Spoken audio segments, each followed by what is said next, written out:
Acknowledging there were concerns about the service's ability to respond to emergencies in the city after its headquarters was moved to the Pine, Mr. Abrams said the new station would hopefully help to allay any fears.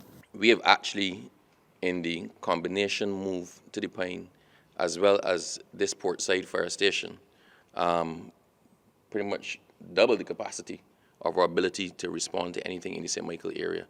The port now has its dedicated response unit here, which, as the chief indicated, will have a specific vehicle that suits the requirements of the port, as well as supplementary and additional support vehicles that can deal with medical emergencies and not just fire emergencies.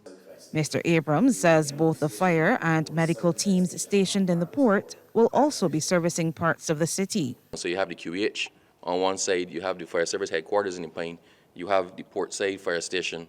The coverage in Bridgetown is significantly enhanced. Now, the chief, at the opening, I guess, we will outline exactly where the parameters of response for this unit will be, because it is a Portside Fire Station.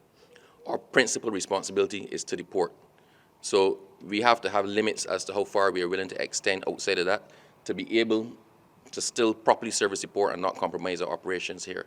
Meanwhile, the fire chief says while there have been some challenges, the project is nearing completion. We started approximately, could be a year and a half, 2 years ago, and we had some challenges from the COVID staffing, and then I think there were some supply chain issues that would have delayed the construction, but I think now we are well on the way to completion, and we hope that that will be done in the next couple of weeks.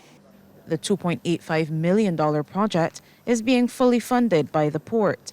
Chief Operations Officer Ian Stewart explains the rationale. For some time, this part or aspect of the port activity was somewhat left out. There was not an immediate fire response.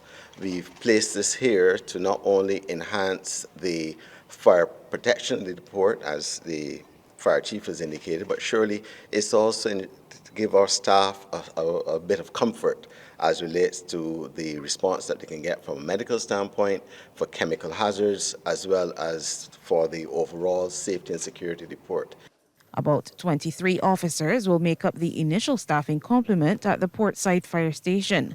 The fire chief says staff from the Bridgetown station will be relocated in the interim, but the plan is to ultimately hire new officers. Sharika Griffith, CBC News.